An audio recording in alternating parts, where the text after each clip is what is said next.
Tayo ngayon natitipon sa ngalan ng Ama at ng Anak at ng Espiritu Santo. Amen. Ang pagpapala ng ating Panginoong Kristo, ang pag-ibig ng Diyos Ama, at ang pagkaisa ng Espiritu Santo naway sumainyong lahat. At sumainyo rin. Mga kapatid, aminin natin ang ating mga kasalanan upang tayo maging marapat gumanap sa banal na pagdiriwang. Inaamin ko sa makapangyarihang Diyos at sa inyong mga kapatid na lubha akong nagkasala sa isip, sa salita at sa gawa at sa aking pagkukulang. Kaya sinasamo ko sa mahal na Birheng Maria, sa lahat ng mga anghel at mga banal, at sa inyong mga kapatid, na ako'y panalangin sa Panginoong ating Diyos. Kaawaan tayo ng makapangyarihang Diyos, patawarin tayo sa ating mga kasalanan at patnubayan tayo sa buhay na walang hanggan. Amen.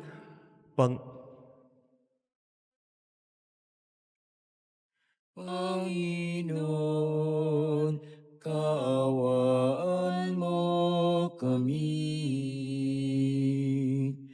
Panginoon, kaawaan mo kami. Kristo, kaawaan mo kami. Kristo, kaawaan mo kami. Panginoon, kaawaan mo kami. Panginoon, kaawaan mo kami.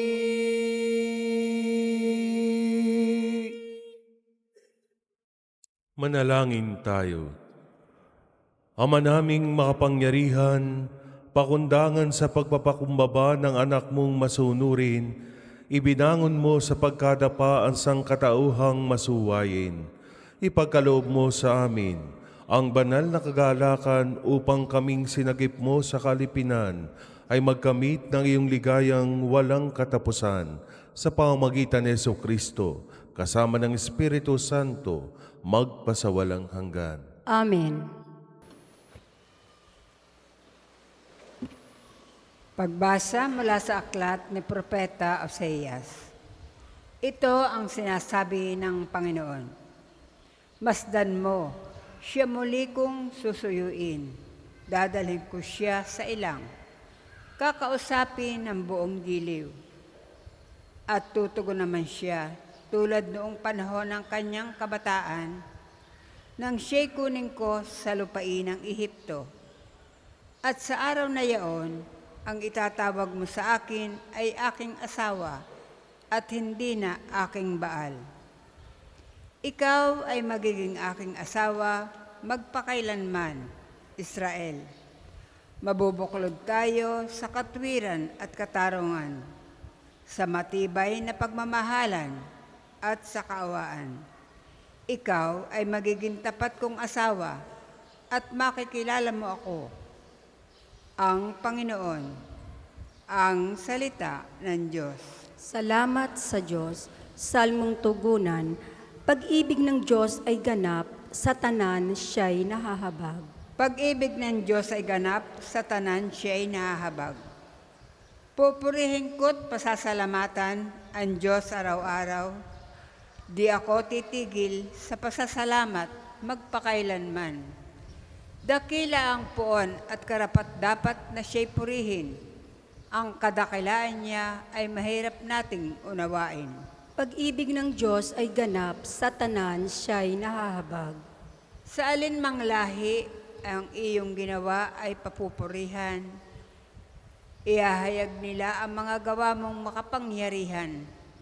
Ang karangalan mo at pagkadakilay ipamamalita, at isasaysay ko ang gawa mo na kahanga-hanga. Pag-ibig ng Diyos ay ganap, sa tanan siya'y nahahabag. Ang mga gawa mong makapangyarihay ipamamalita, sa lahat ng tao'y aking sasabihin, ikaw ay dakila.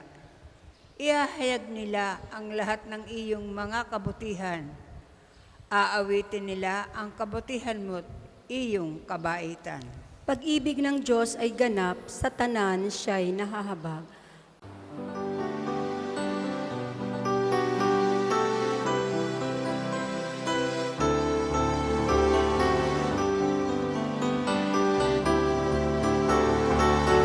Alleluia, alleluia, alleluia. Alleluia, alleluia, alleluia, alleluia. Alleluia, alleluia, alleluia. Alleluia, alleluia, alleluia, alleluia.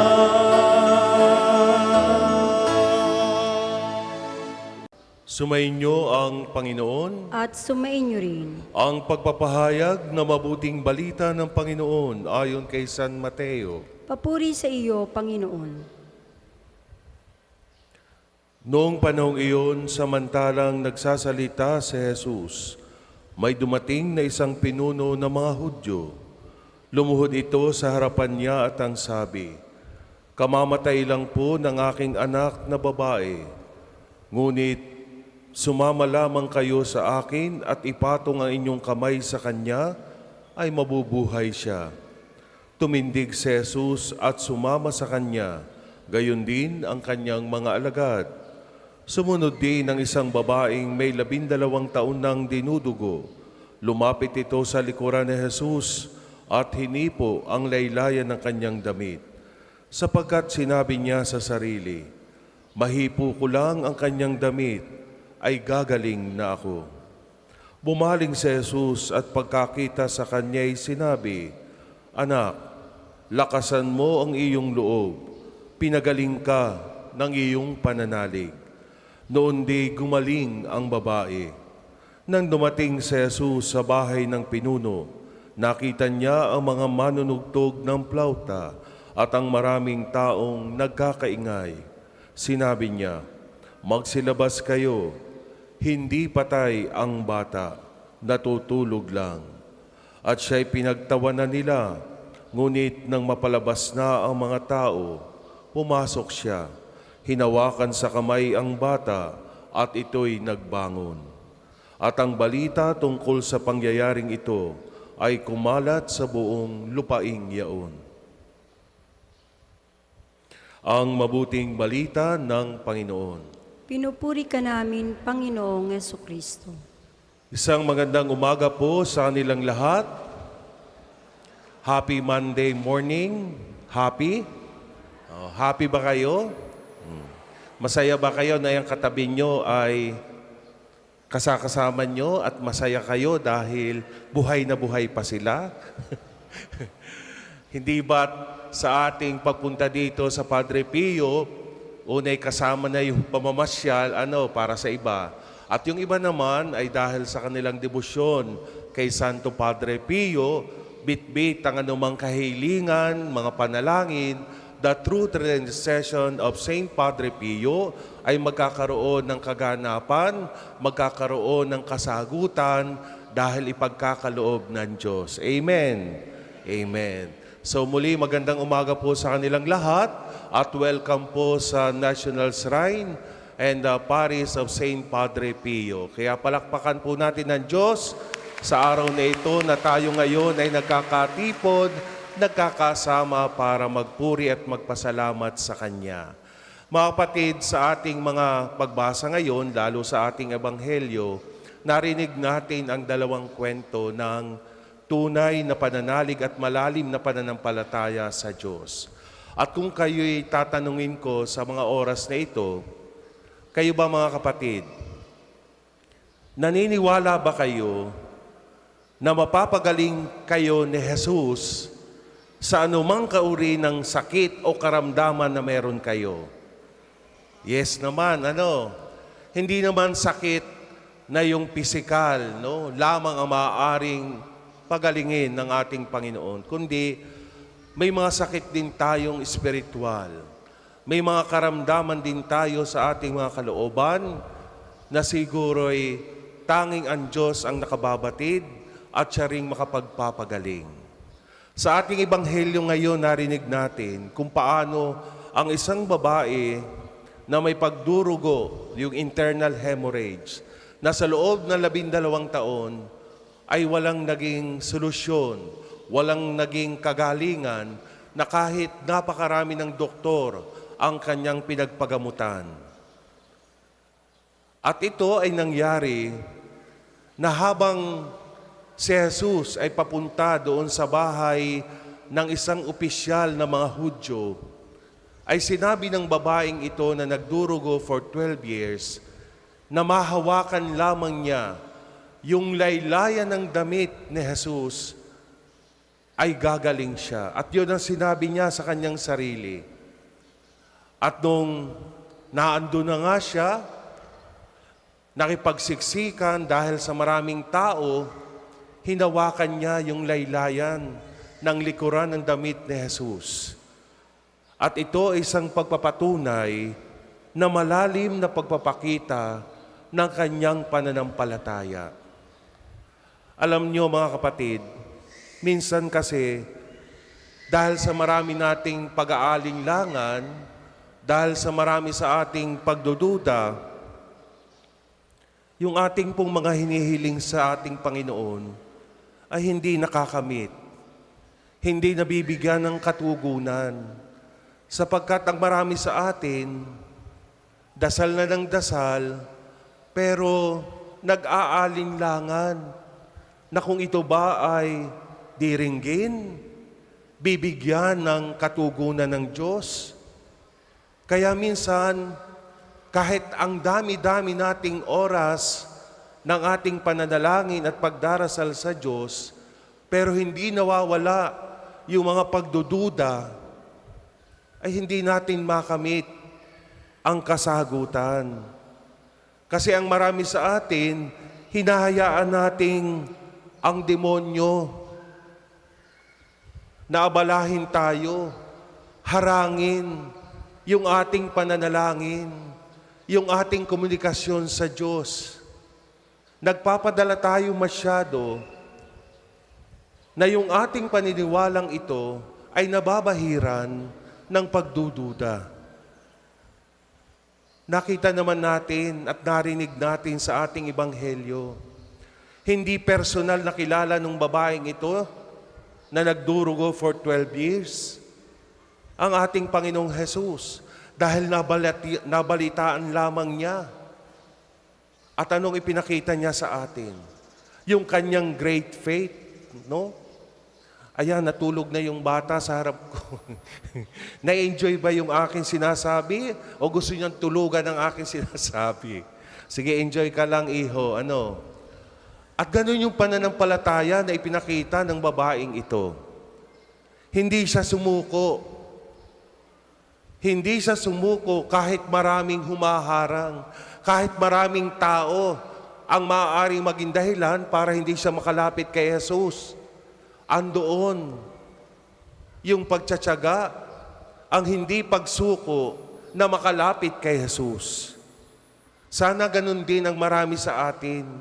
Hindi natin sinusukuan kahit maraming hadlang ang maaari maging balakid kapag tayo'y lumalapit sa Diyos. Yun yung kahinaan ng marami sa atin, na kapag sinubok na ng napakaraming problema, kapag sinubok na ng maraming balakid sa buhay, nawawala yung oras, nawawala yung pagkakataong ibigay sa Diyos ang nararapat para sa Kanya. Sapagkat pinanghihinaan ng marami sa atin na tila baga wala nang marireceive o nakatugunan na kasagutan mula sa Diyos.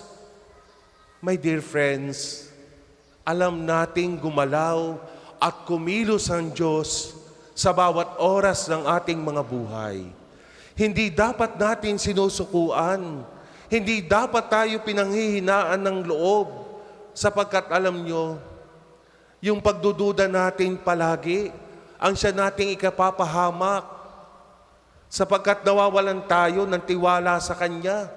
Ay narinig naman natin ang mga kwento dito sa ating ebanghelyo ngayon, na kahit yung babae na nagdurugo for 12 years, na kahit yung anak ng opisyal ng mga Hudyo, lumapit kay Jesus, nanikluhod, na kahit dito, sinasabi sa ating ebanghelyo kay Mateo, na matay na ang kanyang anak, wala ng pag-asa.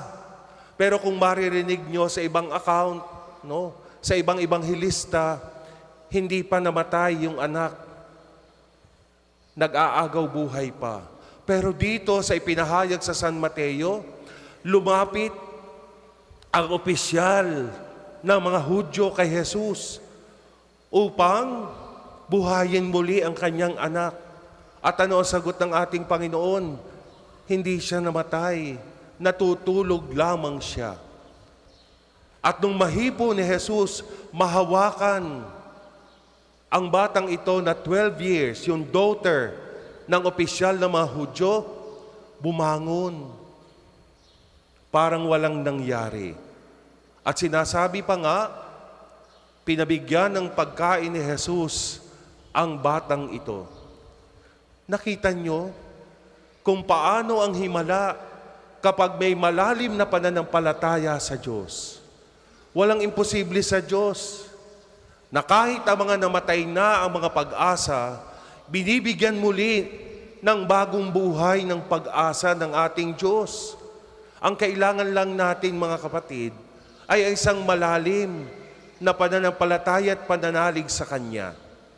At batid ko na marami sa inyo na narito ngayon, umaasa sa kadakilaan ng Diyos na may pagkakamit, may pagkakaloob ang inyong mga kahilingan. Pero mind you, hayaan niyong ang kalooban at oras ng Panginoon ang siyang mangyari at matanggap ang inyong hinihiling. Ngayon, naniniwala ba kayo na sa kapangyarihan ng Diyos may kagalingan na anumang sakit at karamdaman na mayroon ng bawat isa sa inyo? Naniniwala kayo? O, di ba ang iba hindi makasagot? Nagdududa pa rin ba kayo sa kapangyarihan ng Diyos? Na kahit ang mga pinaka-imposible at himala, na maaaring himala na sa paningin ng marami sa atin, ay magkakaroon ng kasagutan? Anong silbi ng ating pagsisimba? Anong silbi ng ating pagdalo sa mga misa kung hanggang ngayon questionable pa rin ang pananampalataya mo kay Jesus? Hindi sana tayo ganon.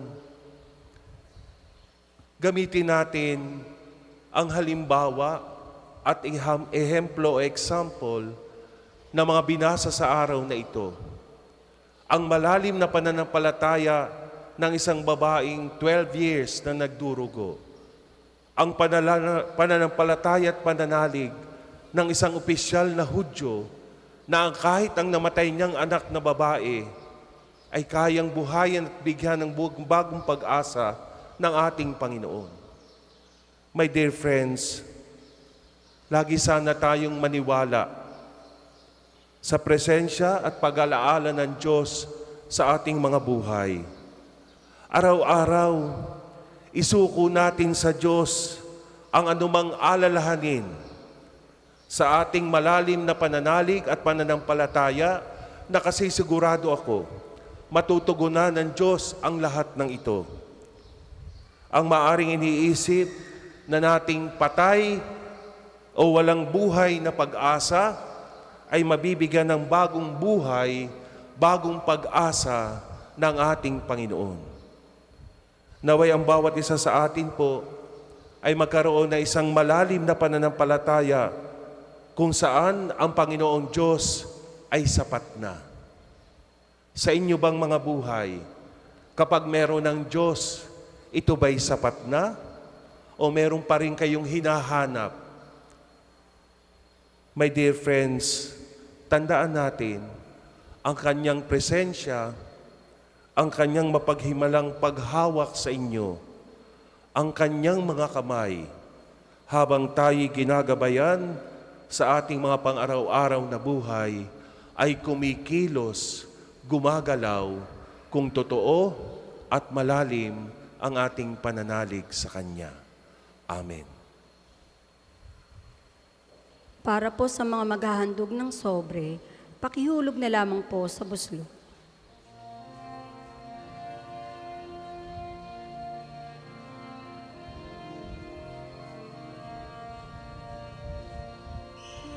Kunin at tanggapin ang alay na ito, mga biyayang nagmula sa pagpapala mo. Tanda ng bawat puso pagkat inibig mo. Ngayon'y nananalig, nagmamahal sa'yo. Magsitayo po ang lahat. Manalangin kayo mga kapatid upang paghahain natin kalugdan ng Diyos amang makapangyarihan. Tanggapin nawa ng Panginoon itong paghahain sa iyong mga kamay, sa kapurihan niya at karangalan, sa ating kapakinabangan at sa buong sambayanan niyang banal. Ama naming lumikha, ang paghahain namin sa iyong ngalan ay siya nawang sa amin dumalisay upang ito ay maging pagganap araw-araw ng aming paglipat sa buhay sa kalangitan. Sa pamamagitan ni Jesucristo, kasama ng Espiritu Santo, magpasawalang hanggan. Amen. Sumainyo ang Panginoon. At sumainyo rin. Itaas sa Diyos ang inyong puso at diwa. Itinaas na namin sa Panginoon. Pasalamatan natin ang Panginoong ating Diyos. Marapat na siya ay pasalamatan. Ama naming makapangyarihan, tunay ngang marapat na ikaw ay aming pasalamatan. Pinagbibigyan mong ito'y aming maihayag, kahit na ito'y walang anumang maidaragdag, sa kadakilaang sa iyo ay likas. Sa pagpupuri nami ang nakikinabang, ay kami ring iyong pinakikiharapan, sa pamamagitan ng iyong anak na minamahal. Kaya kaisa ng mga anghel na nagsisiawit ng papuri sa iyo nang walang humpay sa kalangitan, kami nagbubunyi sa iyong kadakilaan.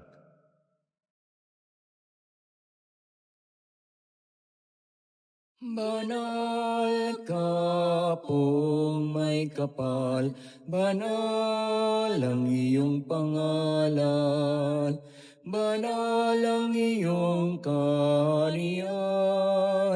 Langit lupa'y nagpupugay sa iyong kadakilan.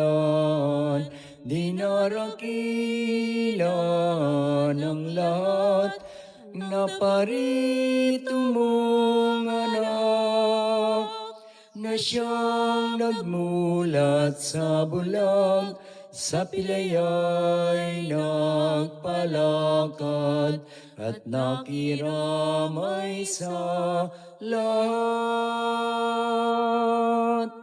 Kung hindi po kayang lumuhod, manatili pong nakatayo ng may paggalang. Ama naming banal, ikaw ang bukal ng tanang kabanalan.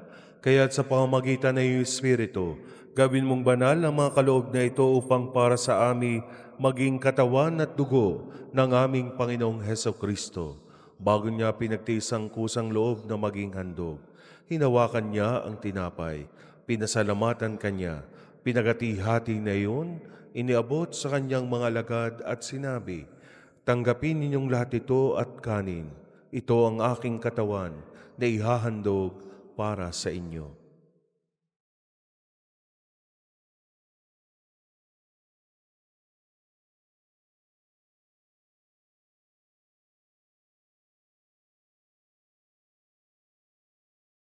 Gayon din naman nung matapos na ang hapunan, hinawakan niya ang kalis, muli kanyang pinasalamatan, iniabot niya ang kalis sa kanyang mga alagad at sinabi, "Tanggapin ninyong lahat ito at inumin. Ito ang kalis ng aking dugo, ng bago at walang hanggang tipan. Ang aking dugo na ibubuhos para sa inyo at para sa lahat, sa ikapagpapatawad ng mga kasalanan. Gawin ninyo ito sa pag-alaala sa akin."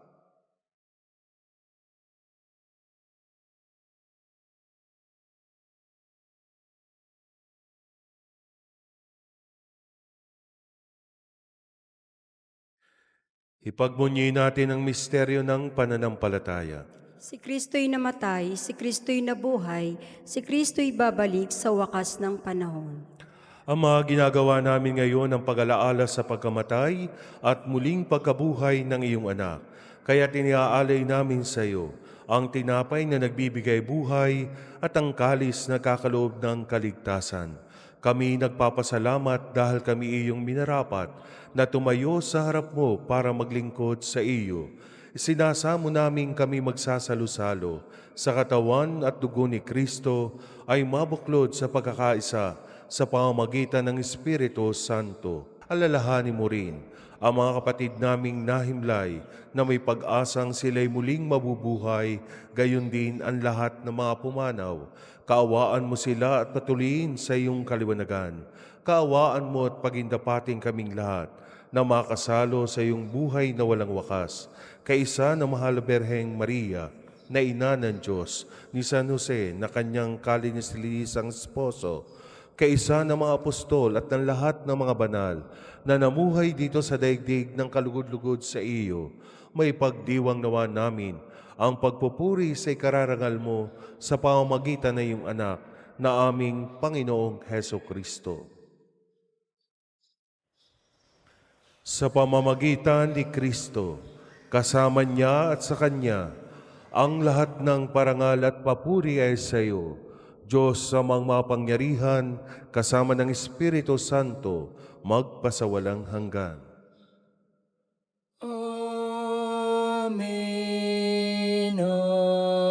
Amen. Amen.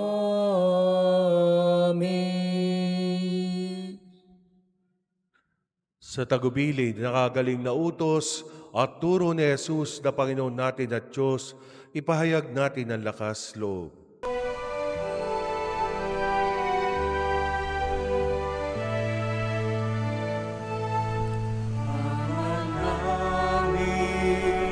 Sumasalangit ka, sambahin ang ngalan mo, mapasa amin ang kaharian mo, sundin ang loob mo.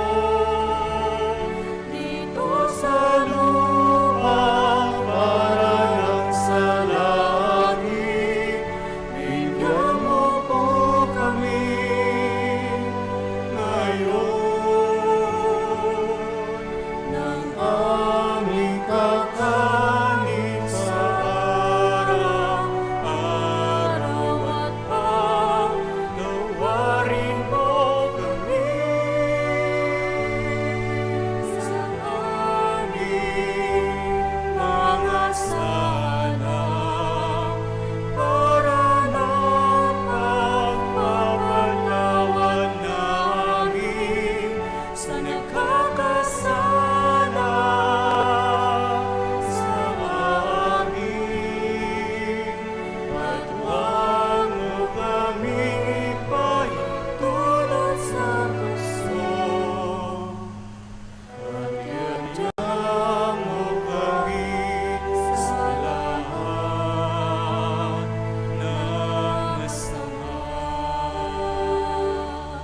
Hiniling namin kami adya sa lahat ng masama, pagkalooban ng kapayapaan araw-araw, iligtas sa kasalanan, at ilayo sa lahat ng kapahamakan, samantalang aming pinananabikan ang dakilang araw ng pagpapahayag ng tagapagligtas naming Seso Kristo. Sapagkat iyo ang kaharian at ang kapangyarihan at ang kapurihan magpakailanman. Amen. Panginoong Jesucristo, sinabi mo sa iyong mga apostol, kapayapaan ang iniiwan ko sa inyo, ang aking kapayapaan ang ibinibigay ko sa inyo. Tunghayan mo ang aming pananampalataya at huwag ang aming pagkakasala. Pagkalooban mo kami ng kapayapaan at pagkakaisa, ayon sa iyong kalooban, kasama ng Espiritu Santo, magpasawalang hanggan. Amen. Ang kapayapaan ng Panginoon ay laging sumainyo. At sumainyo rin. Magbigayan kayo ng kapayapaan sa isa't isa. Peace with you, peace with you. Kordero ng Diyos na nag-aalis ng mga kasalanan ng sanlibutan, maawa ka sa amin. Kordero ng Diyos na nag-aalis ng mga kasalanan ng sanlibutan, maawa ka sa amin. Kordero ng Diyos na nag-aalis ng mga kasalanan ng sanlibutan, ipagkaloob mo sa amin ang kapayapaan. Kung hindi po kayang lumuhod, manatili pong nakatayo ng may paggalang.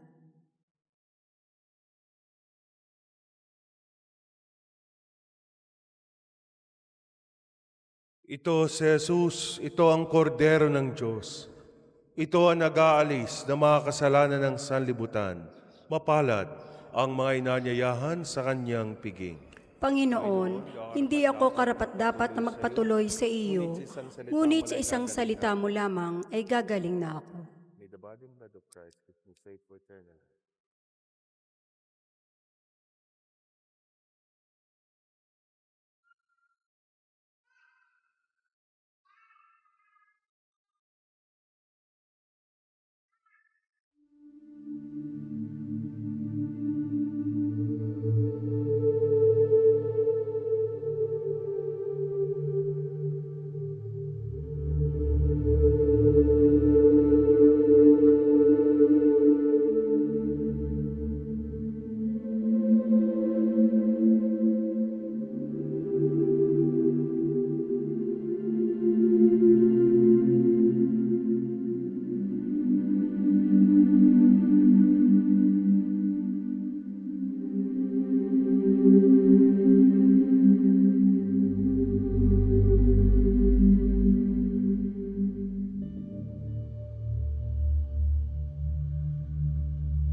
Manalangin tayo. Ama naming mapagmahal, kaming iyong pinapakinabang, ay loobin mong laging lumingon sa pinanggalingan nang tinanggap namin ngayon para pagsaluhan sa pamamagitan ni Jesucristo, kasama ng Espiritu Santo, magpasawalang hanggan. Amen. Sumainyo ang Panginoon At sumainyo rin. at pagpalain kayo ng makapangyarihang Diyos, Ama at Anak at Espiritu Santo. Amen. Tapos na po ang ating banal na misa. Humayo kayo sa kapayapaan ni Kristo. Salamat sa Diyos. Muli magandang umaga po. Mag-iingat po kayo sa inyong mga pag-uwi. Maraming salamat po.